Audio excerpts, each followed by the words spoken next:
Sky, and I've got with me the unbelievable legend that is Alex Mitchell. Alex, how you doing? I'm fine, Malia. Thank you for your lovely introduction. If anyone's a legend, it's yourself. So I appreciate that. Well, I had the honour, and I really do consider it that, of spending a few days with you guys that have been that had really pretty horrific stories after you took the vaccine. And you know, I'd watched you from afar. I'd seen you on stage, seen you in videos, and the way you present yourself, and obviously the way you speak and everything. And then when I actually saw you and realised what it actually meant, not having your leg, and it really struck to my heart, to be honest.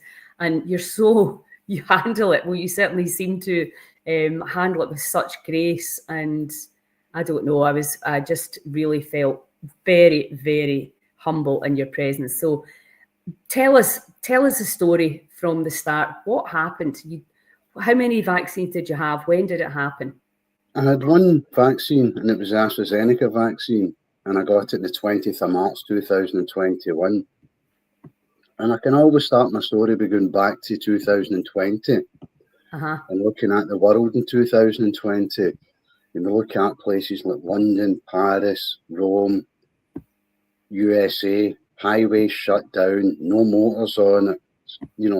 St. Peter's Square in Rome, Trafalgar Square, not a living soul on it. They shut the whole world down, and it was 24/7.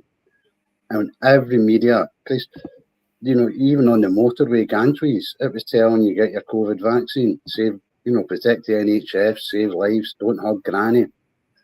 And when these came out, I've got no underlying health conditions. And as a scaffolder, I was in phenomenally fit physical shape, But we had personally, in the August of 2023, sadly, I lost my mum.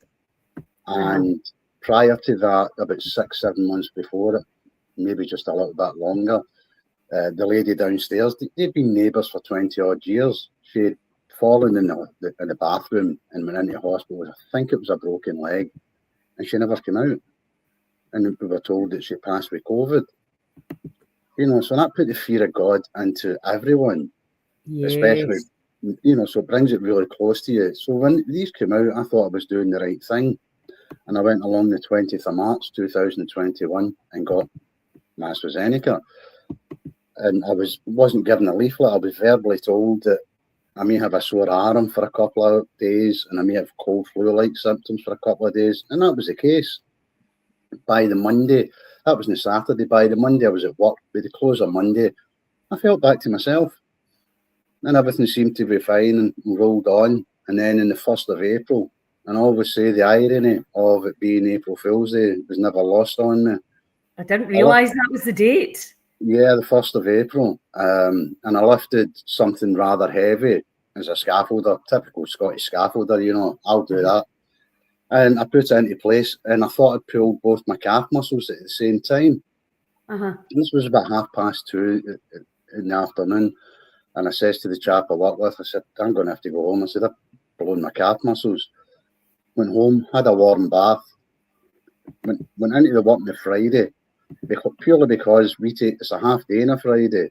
And if you take a day off, you lose a full day when you're only actually losing a half day. So, yeah. So I went into work, and by 10:30, I couldn't walk 10 yards in front of me without cramping up. And then it was getting to the stage. So I come back home, and Saturday, the 3rd of April, was my daughter's birthday. And I was supposed to meet her, and I phoned her and I says, I'm still not feeling well. I'll catch you tomorrow. And the next day was the Sunday, the 4th of April. And I got up and I felt as if I'd run a marathon. Just felt exhausted, but better than I was. And being the old mod that I am, I am my own clothes. So I was upstairs, and I'd just finished ironing the clothes I was wearing to go and meet my daughter, and unplugged the iron, and basically put it on the iron board and turned round, and my legs gave way. It just collapsed. And I knew something inside me told me, you're in serious bother. but you need to stay calm. Unfortunately, my legs, I couldn't get up. Every time I went to get up, my legs felt as if they were made of rubber. And I just flopped about and just went down again. So unfortunately, my wife was downstairs in the kitchen with the door closed, and I was upstairs. So I had to pull myself head first backwards down the stairs. So that made a hell of a clatter. By the time I've hit the first landing, my wife's come out, and something inside me is telling me, you need to stay calm. You need to stay calm. And I said, I need you to do two things. Phone me an ambulance and get me a belt. At that point, I felt something in my left calf, and I didn't know what it was. Why the belt? I've said this before. Too many law firms and westerns, they all get a tourniquet on it, and that will sort it. Did it work? Well, clearly no, it didn't. It didn't do one bit of good. But I vaguely remember the paramedics coming, just before they arrived. I've crawled into the living room, and we've got a solid wood floor, because by that point, the heat that was inside, and I've never felt this heat in my life. I actually stripped all my clothes off, and I was lying in the cold floor just trying to get some coldness into my body. And the journey from the paramedics arriving is very hazy. I vaguely remember little snippets of it. I was blue lighted to the hospital, and then when I came to, I'm in a hospital room, and there's a lady in front of me, and she's head to toe in scrubs. All I can see is her eyes. And she says, we need to go for a CT scan, but we need your permission. I somehow managed to sign the CT scan permission for them. And they took me in for a CT scan. And the CT scan was still spinning, and the lady was at the front, and she's saying, we need to go to theatre. We need to go now. And I've said to her, I take it I'm in trouble. She went, yeah. I says, how bad? She said, the worst kind. And I said, all I can ask you to do is do your best and put my trust in you. Yeah. I phoned my wife and two daughters, basically to say cheerio to them. Unknown to me, they were in a room less than 50 feet away. Right. Being told that by the same doctor who's just left me, we have no hope. Really? We have never seen anything like this. It's very unlikely he's going to survive. If he survives, he's likely going to be from the waist up. God. They then rushed me into theatre, and I spent 7.5 hours having clots removed from my lower abdomen, my right leg and my left leg at the same time. Tell me how many clots again? Well, I asked the question, she said multiple. And I said, how many's multiple? She went, numerous. And I said, you must have a figure. She said, we stopped counting after 4 hours. So when I come round, the same lady is standing at the end of my bed, and she's obviously, do you know who you are? Do you know where you are? And I've answered. And I'm saying to her, that's when I asked her how many clots, because we discussed my lifestyle, and she's making it very clear. This has nothing to do with your lifestyle. Yeah. We've never seen anything like this. And as at that point, she said, look, we're quite happy with your right leg and your abdomen, but we have a concern for your left leg. And within 15 minutes, that concern went from it's got concern to there will be an amputation. I'm not going to lie, I asked for 15 minutes for some time to try and think about this, and I'd love to tell you that I got some clarity. The answer is I didn't, because there's thousands of questions that come into your head, thousands of what ifs. How am I going to do this, and what's going to happen to this? What about this? What about that? And when they come back, they brought the vascular surgeon, who ultimately the following week amputated me, and he was of French-Swiss descent. I call him my Doc Brown from Back to the Future, the crazy scientist, because that's what he looked like, the big wild hair and big glasses. Lovely, lovely human being. And he sat with me for about 2.5 hours, and basically we talked about my life, where we were going, and and he said, look, it's more likely going to be an above the knee amputation at this point. And which is quite a dramatic difference. Yeah, well, less than 24 hours, you were walking through a scaffolding site. I know, I know. You So know, there was a week between so the first operation of 7.5 hours was removing all the clots, yeah, and then there was a week yeah. of you During obviously trying that to two get. and a half hours, yeah, during that 2.5 hours, I'd says to him, is there no hope of it being a below the knee amputation? And he said, there's always hope. And I said, I'll take it. How long will you give me? And he said, I'll give you a week. I spent that week in isolation in a room with no windows. Oh, no. If nothing's ever going to prepare you for what you're going through, that certainly does. And unfortunately, as the week progressed, my pain levels increased because at that point, my leg was starting to die. Aye. And it's not as if you're not seeing it. So I went through a litre and a half of morphine in 8 days. Jeez. Just to try and kill the pain. And at the end up, it wasn't even touching the pain. And I says to them, look, I'm now at stage 19 here. This is as close to insanity as I've ever got. You need to do something. Aye. And at that point, they said, right, we'll take you for surgery just now. And as they were taking me for surgery, prior to just before, as I say, my pain levels got to a level that was just insane. You couldn't bear it. The anaesthetist, they brought an anaesthetist in, and he says to me, I've got this procedure that's never been done before here, but I've done it a couple of times, where we actually go in and inhibit the nerves and try and give you some pain relief. And he said to me, would you mind me doing it? My students seeing it. And I said, no, I don't. You're not caring at that point. Aye. I kind of wish he'd have told me what the procedure was before I gave permission. Because what happened was the room that I was in, they basically pushed the bed into the corner, brought a big giant TV screen in with an ultrasound machine. Uh-huh. And then explained I had to lie on my side and he was going to go in through my buttock. And 15 people piled into the room behind me. So there's me lying with my ass out. And he put this needle, and I'm going to say it was about 6 inches long. But I didn't feel anything. I think at that point it didn't matter. I couldn't have felt any worse pain. And on the screen you can see this little star cluster, and he says that's where I'm heading for. And you can see this thin line going across the screen. And when he got to it, he touched it, and it was the only way I can describe it is the old electric lighters, the shock that you get. Yeah. Like that. And my whole body jolted, and he pulled back, and he attached to it was a very fine fibre optic cable, where he said, I'm going to put this in now, and he pressed this plunger, and within straight away he said, where's your pain levels? And he went from 19 to 5. Wow. And 30 seconds later it was down to 2, and then within a minute there was no pain. And what was he putting in it? An anaesthesia? Basically, yeah, it was an anaesthesia, and it was in a small flask, a little flask of liquid that I had to sit beside me.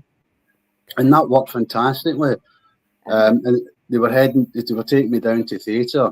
And as they were taking me to theatre, the anaesthetist come back and said, we need to stop the operation. It seemed there was an anomaly in my blood, that if they'd have went ahead with the operation at that point, we wouldn't be having this conversation. And it was a risk that I was going to survive the amputation anyway. Yes. I always say that when I've spoke to the doctor that ultimately did the amputation after it, my doc Brown, and I realised that I didn't get a week because I asked for it. He gave us a week. It was because I just survived 7.5 hours surgery that I wasn't expected to survive. Yes. And they know at that point I wouldn't have survived an amputation. Yes. Yeah. And what was causing the terrible pain? Was that more clots? Yeah, it was just obviously the amount of damage that was done in the lower vessels with the amount of clots that were in my system at that point. Because when he did the amputation, I still had in my head that this was going to be a below the knee operation. Right. Within weeks, I would be back at work with a prosthetic leg below the knee, and everything would go back to some sort of a normality. I think that's the way your mind works. You try and cling on to small possibles. You have to, don't you? I mean, it's just too enormous to even... Yeah, and I remember them wheeling me into the operating theatre, and, you know, and I'm saying, you know, can you count to 10? And I think I got to 4 or something like that. And it was actually my bed hitting the theatre doors coming out of the operation, the theatre, that woke me up. Right. And the first thing I did was look down and realised it was an above the knee amputation. I'm not going to lie, that was the darkest moment I've ever had. I just can't even imagine. But all through that week prior to that, I knew to myself, I said, you're going to have to be really strong about this. You know, because if I do survive it, I had a wife and 2 children, 2 adult children, but there were still 2 children, my children. I know. And, you know, I can remember the first thing I did when I got back to the ward was I phoned home, thinking it was just my wife that was in the house. Mm-hmm. And this was about 11 o'clock at night, and all I could hear was this roar, and it was my entire family. They were all in my house waiting on news because they weren't sure I was going to survive the amputation, never mind anything else. Oh my God, it's just... And I've always had this, well, if I can't change it, I know. You need to deal with that attitude. And it was very much the way my mother brought us up. You know, she was a character, and she was a barmaid for 60 years in bars in East End of Glasgow. Mm-hmm. You couldn't win an argument with this lady because she'd have a few stories to tell, eh? Yeah, and she trained all of us to work in bars and things like that. So we witnessed some of the stuff that she'd done. You know, she was just an absolute legend. So we kind of, you know, and she brought me up with this: if you can't change it, deal with it or don't. Mm-hmm. That's your call. But that's a pretty big thing that you had to. I don't know. And you know, I kind of thought my attitude was, right, okay, I can't change this. I need to make this work for me. Mm-hmm. And within 8 hours of being amputated, I was in a gym, forcing my body through stuff that nobody wants to go through at that point. And I was back home within 8 days. And did the pain go away once you had the leg cut off? I mean, obviously there'd be pain around the wound, but that horrific pain that you were suffering, that was gone. Yeah, it was almost a relief. If that makes any sense, you know. Yeah, totally. Thank whatever they took that away, because no, I don't think any human being could have survived that kind of pain. It's the closest to insanity that I've ever came. I'm not going to lie. And being told that when I was in hospital, you know, you're the first in the world to survive with this, the level of this that you've got. The first, they didn't know what it was, but during the week that they spent in isolation, my whole life for the past 3 months had been questioned. And the only thing that was out of the ordinary was the fact that I went for my COVID vaccine. And by the time I was amputated, it was more or less certain that this was caused by the the AstraZeneca vaccine. The day I left hospital was actually on my paperwork saying thrombosis and thrombocythemia from the AstraZeneca vaccine. So being told that you're the first in the world with something, and then when you find out, you go home, obviously the surgeon that amputated me had explained to me that he'd filled in a yellow card report. I didn't know what a yellow card was. I'd never heard of it. And he said, no, it's, you know, this is something that we have to do, and this is certainly what we do, and we're going to do. And it's in my notes that he fulfilled that, and he put the yellow card in. And within 2 weeks, obviously, I found out that the yellow card was actually published every single week at that point. So within 2 weeks, I found out that this condition wasn't just me.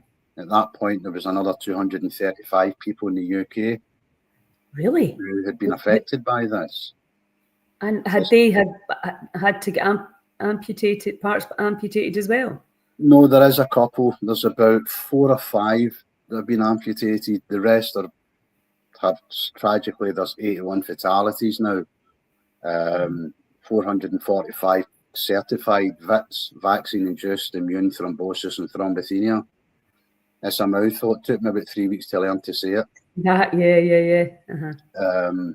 And I kind of thought at that point, no, this is wrong. If I was the only person in the world, yeah, that's a tragedy, but you're not telling me at this point there's 235. Mm-hmm. There's clearly a problem here.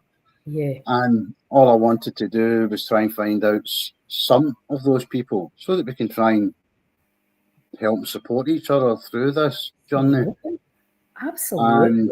And it just ended up going way beyond anything I ever thought. You know, did I ever think I would be doing a documentary? I would be doing hundreds of podcasts in the course of 2 years, live TV.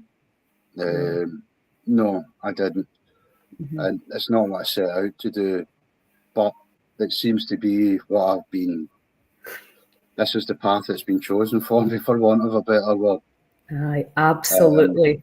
I knew that when we kind of talked a little bit, and you were like, obviously it's a very exhausting journey you've been on, but I know by the time you left, you were feeling much brighter and like, right, what are we going to do? And that's ultimately, like we spoke about briefly before we came on, we have to look forward now. And because the gaslighting, well, as you know, I've been personally affected by this as well because of my brother's life's been just decimated by it. And so it's very personal to me.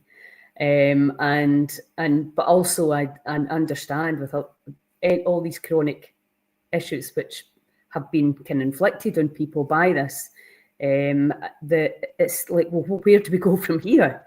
You know, because the anger and the rage, because I'd be saying to my brother, why are you not angry? Because I was so angry. But he just didn't have the energy. The way I look at it is, I've got an anger inside me that's not healthy for any human being to have. And I've got to use it properly, if that makes any sense, to try and process it and get it out. Will I ever get it out? No. That anger's never going to go away. And it's not so much now the anger of what happened to you. That's bad enough in its own way. It's the way we've been treated. Absolutely. And the fact that I was medically certified within 2 weeks of leaving hospital as vaccine-induced immune thrombosis and thrombocythemia, I had them all the medical evidence. And I'm also the first living person that the UK government acknowledged through its vaccine damage payment scheme that this actually happened to me. And despite having all that, I still can't get proper help and support. And I've been sitting in this house, and we bought this house because we love it. We've refurbished it from start to bottom. And for the last 4 years, I've been trying to get it properly adapted to suit my needs. But that's not what they want to do. They want to put a lift in through my bedroom, take away a bedroom, destroy the value of my house, take away the restricted living space that I've got. And when you come up against that, and then you go, hold on a minute, if you can't dispute me, you can't refute me, and you can't deny me, and you're still refusing to help me, I understand some of the injustice and the anger that thousands and thousands of others are going through, but they've not even got the medical support, for want of a better word. Well, you know, it was interesting talking to Steve, because obviously he had a spinal stroke, which again, he was told it's very rare, 1 in 200,000. And then through the Freedom of Information Act, found out that there'd been 9 that year, which is excessive.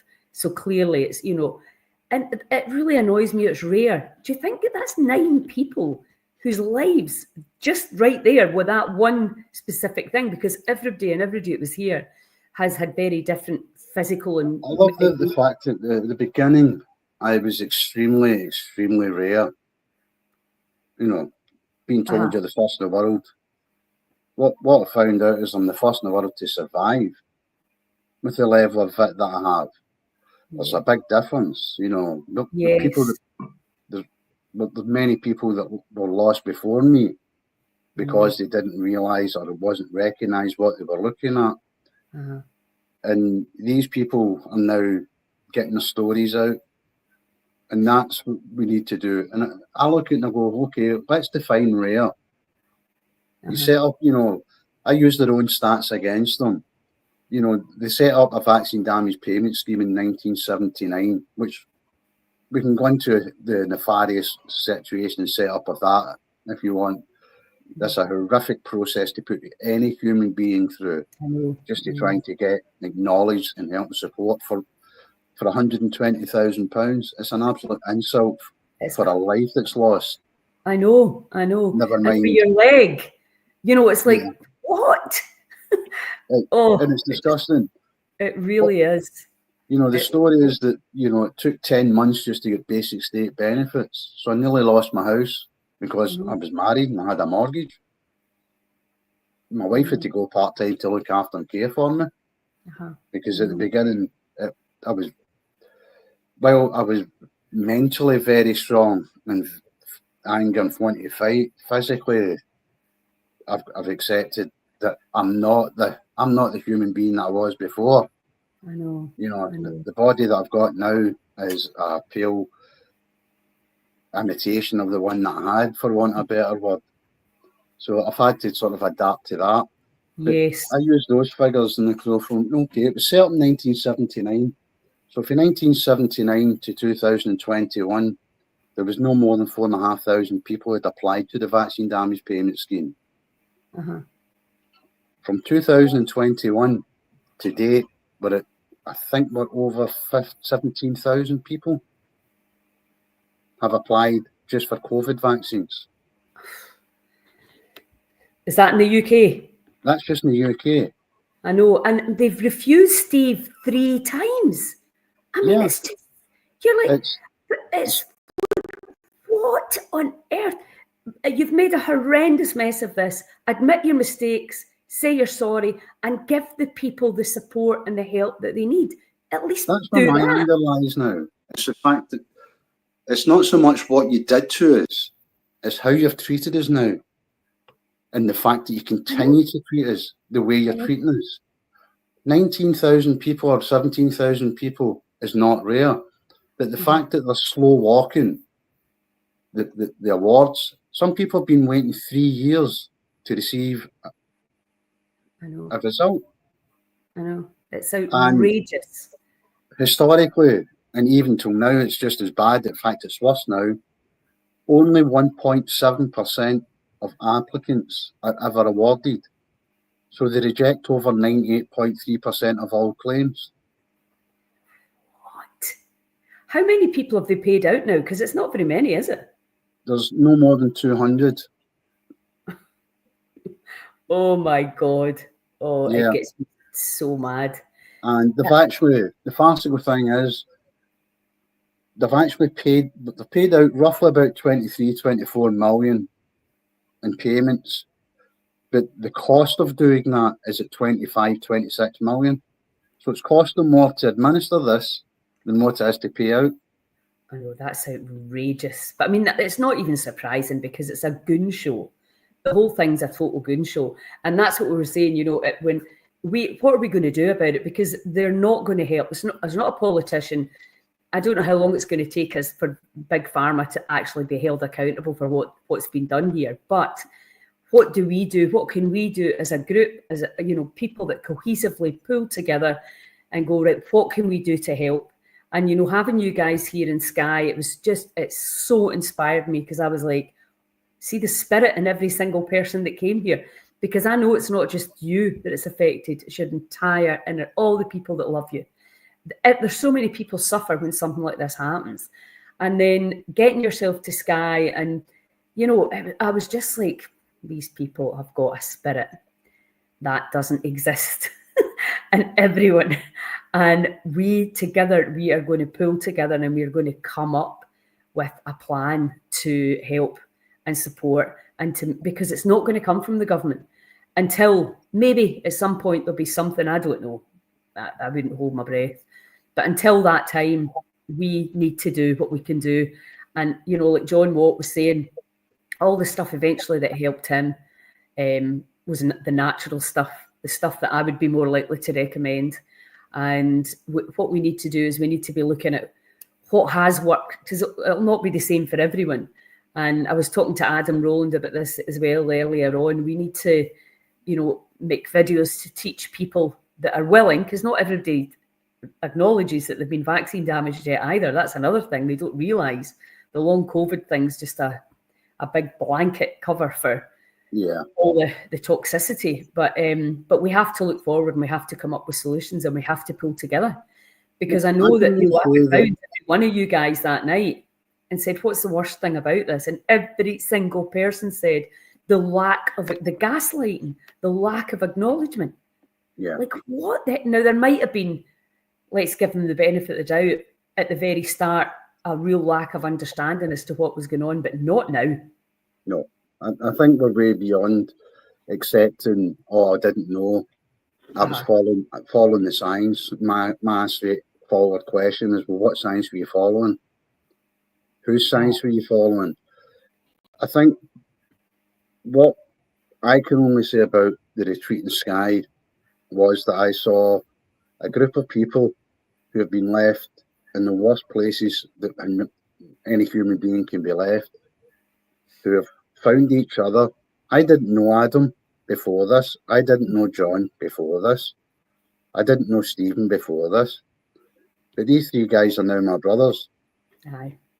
And they always will be, because we have saw each other through the darkest of the darkest times. Mm-hmm. Personally, financially, emotionally, spiritually. And what Skye did for me was it showed me it's nice to see not only that you're not going through it alone. That's the most important thing. Absolutely. It was nice to see the recoveries, some of the improvement that I've seen. And that was only caused by natural products. And that's what we've all found. I wasn't allowed to do anything with my body for the better part of 3 years. Aye. If I wanted to put something into my body, I had to run it through hematology. It took me 2.5 years to get authorization to go and see a dentist. Yes. So I had to be very careful. And the only things that I found that worked for me was red light therapy and acupuncture. Mm-hmm. Mm-hmm. But what became very important about Skye was Skye has an energy about it. It's a beautiful place. It's always had a special place in my heart. Yeah. And the scenery and the location is absolutely. There's nothing in this planet that can make someone feel so better than the energy that comes from that kind of place. Yeah. But it was people like yourself and all the people that were there. They treated us like human beings. Mm-hmm. And that made a massive difference to everyone, knowing there's someone who's got compassion. And that's all. Sometimes that's all people need, is just a bit of compassion. I know. Well, Adam said that to me today. He said I was talking about John as well, obviously, who was that mate was making the food, and he said, just that people. I mean, you all had a great time. I know that the food's amazing, the land's amazing. Everybody pulled together with a laugh. It was special, and it was absolutely that. Everybody going, this is just awful what's happened, but we'll hold each other and we'll look forward. And what are we going to do now? And that's really what we all came away with, because John was like me. He's like that, right? What can we do next? Because we come back, certainly. I know, obviously, John, myself, and Adam and Stephen talk quite a lot. And what we said is, we need to do more of this. Mm-hmm. We need to get more people on this to give them the energy that we got from it.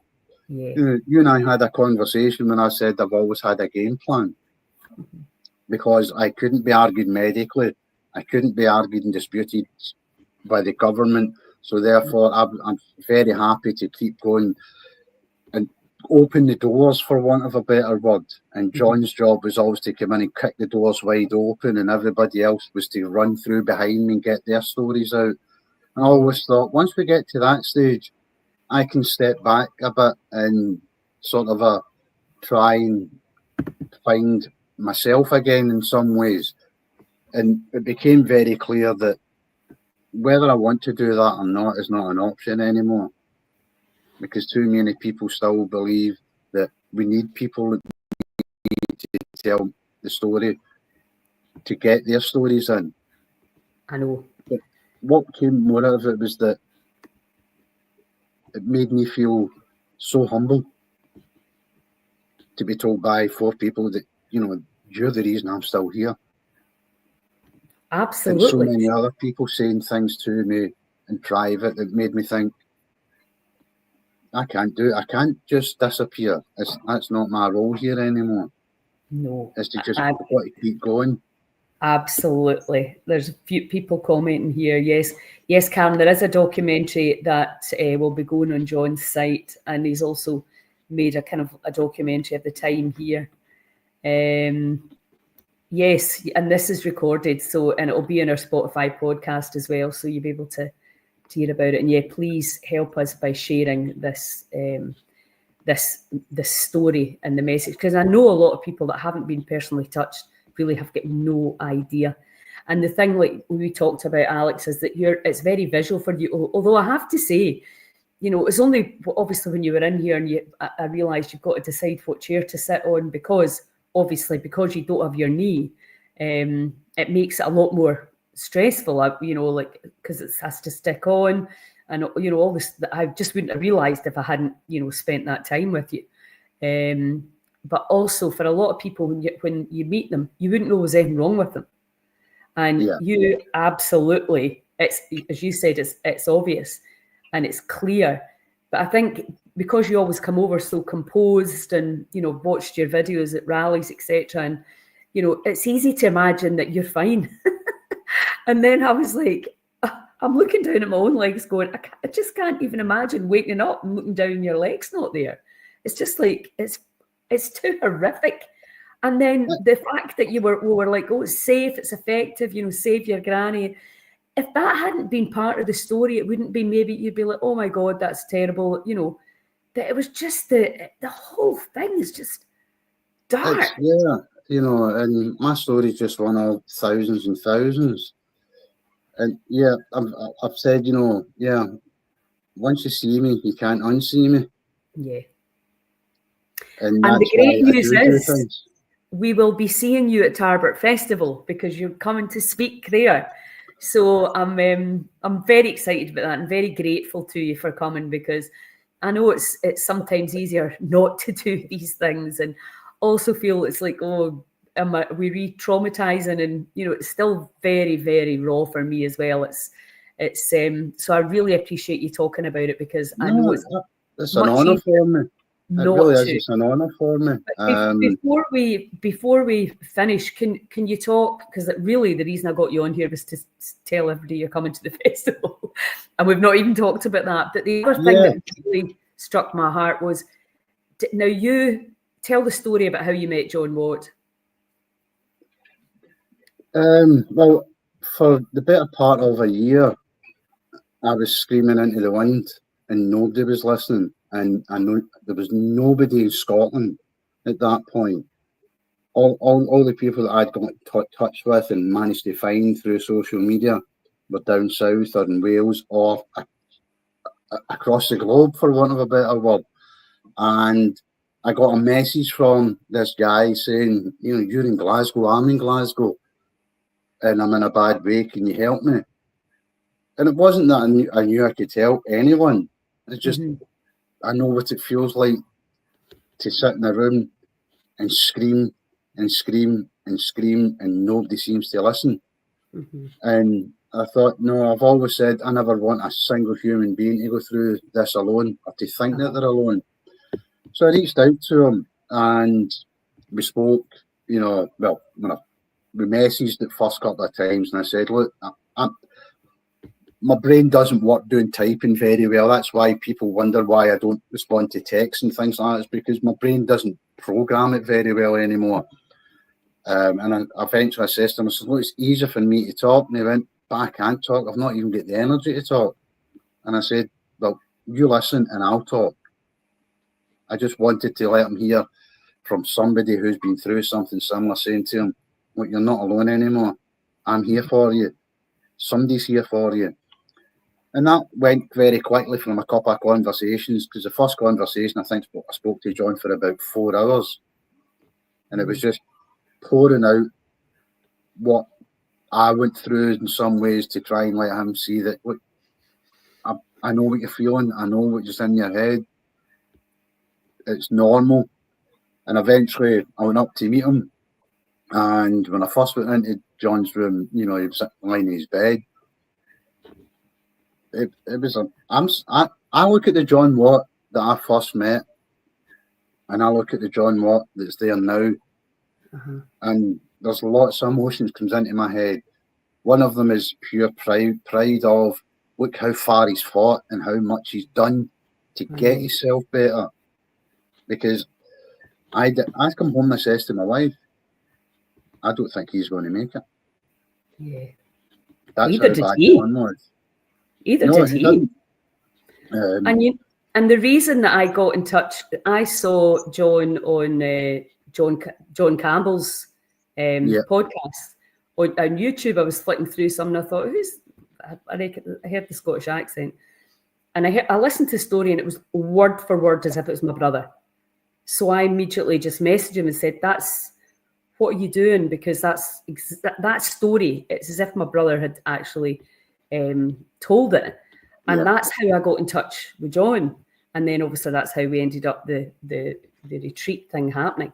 Because obviously I knew at that point I was going to have this place and I was like, I want to bring these guys here, you know, an affordable price so that we can, and I knew a big part of it would be let's brainstorm and let's look at how we can take this forward. Because the other thing that I did notice, and I was speaking to Adam about this as well, is like when you're really that low, you can't cook for yourself. No point. Oh, you need to eat healthy. You need to do it. You can't do any of these things. You can't even order food in. You're totally relying on other people to help you. And, you know, your nutrition or the quality of your nutrition is way, way down in your list. And so, you know, I'm looking at how can we help people that are, you know, at home in these positions.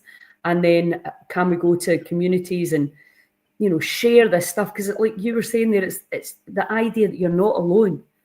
There's been a huge amount of people suffering through this and maybe not, you know, being lucky enough to connect or reach out. Look, the one thing about John is, because when I was watching it, I was like, but he's also like 30 years younger than my brother, right? So he was, you know, he was reaching out. He's like, help me. What can I do? He's trying everything, you know, like I'm sure you would do at 34. You're a big, strong guy that's been boxing and, you know, very active physical job. And then you're like, and you're in a wheelchair and in a bed like a vegetable. Like, what the hell?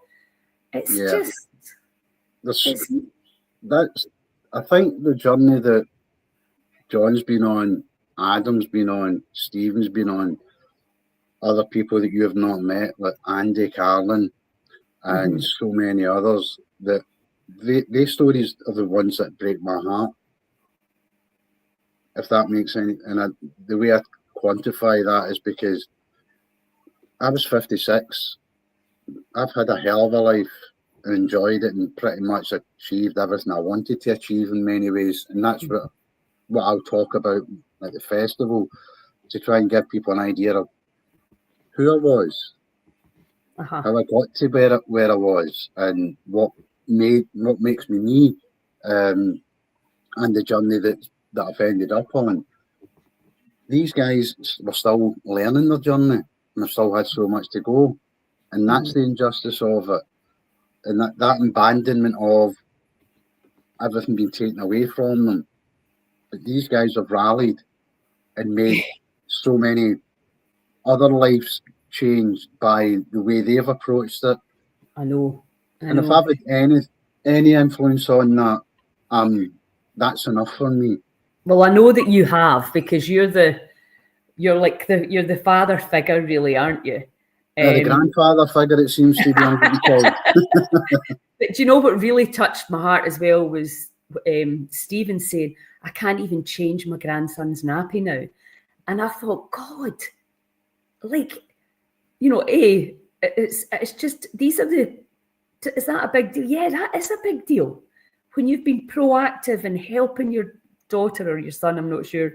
It's the small things. Yeah, exactly. And, you know, but I know that John and I talked about this as well, that there wasn't enough time here. We know that we could have done here for a week and getting on all the equipment every day. And, you know, we can definitely look at doing that next year, because it's definitely with Stephen, you could see straight away just with the Neurovisor, the difference you could see.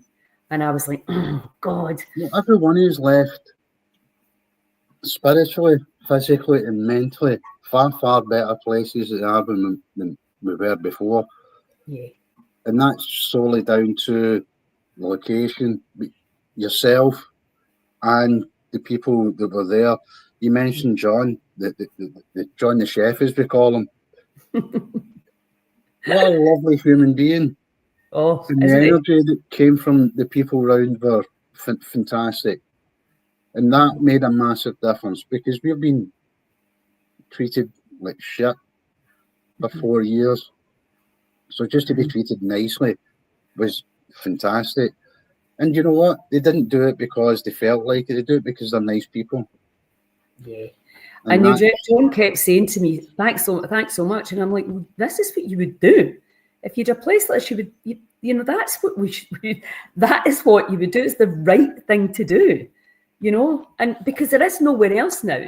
And again, take the COVID vaccine out of it. People that come to me tend to have gone through the mill with all the drugs, etc. And then they come to me. So it's nothing new to me to try and help people detox from farmers' drugs. That's what I've been doing for a long time. And also, we need a place where people can come and stay, you know, for a weekend, for a week, the big healing oasis where we can have all that equipment and people can access it. And I know how much better people could be if they had access to this stuff. It's just a case of now making it happen. Is because it's called Heal Scotland. There's people all over the world that I know need what you offer in Skye. I know. And that is testament to what we got out of it. Yeah. Yeah, we'd love a week would have been better, but it was a trial. We didn't know. You know, some of us weren't sure if we could survive the 3 days, but every one of us left wishing it had been longer. And that tells you so much about the people in the place. Yeah, absolutely. And yeah, you know, I'm really looking forward to doing the wild medicine, because what I've found is that not only does that work better than most of the stuff that we've been asked to do and tried to do, and you know, the trial drugs and all the rest of it, we know what's natural can only do you good. I know. And anything that helps with that, I want to expand my knowledge. You know, as much as it's me about raising awareness and trying to get stories out and let people see that this can happen to them. And it's all about, you know, how you look at it. You know, and you know, I always say you don't know how strong you are. That's all you've got. Yeah, and absolutely. And that's what's getting me going, because I know how strong I am. I found that place. Yes, exactly. Yeah, Kaz, I do believe the healing oasis is coming. So listen, it's going to be great. And I was actually going to say that to you guys. It would be really good if the people that were at the retreat could come to the festival as Heal Scotland's guests. It'd be a lovely wee reunion for us. And, you know, maybe take some time at the end of it to create a wee plan or a strategy of how we can help other people who as yet have not had access to what you guys have had, the camaraderie, and looking forward and the vision of what we can co-create, because I know we can. I will absolutely. I would spend 52 weeks of the year up there and saying to people, this is what you're going to get. Absolutely. That's how much I got out of it. And, you know, and lessons that I've learned from others, you know, has been wonderful for me as well, because it's, people always say, you're this, you're that, you're that. You know, I'm just an ordinary working class guy who's just been put into an extraordinary position in life that should never have been put in. Yeah. And he's fighting to try and right it. Yes. Well, exactly. We have to make sure that, you know, all of that horrendous suffering was not in vain, and that we take your story and everybody else's story forwards and we move to a much brighter place. So that's the mission: educate, inspire, support.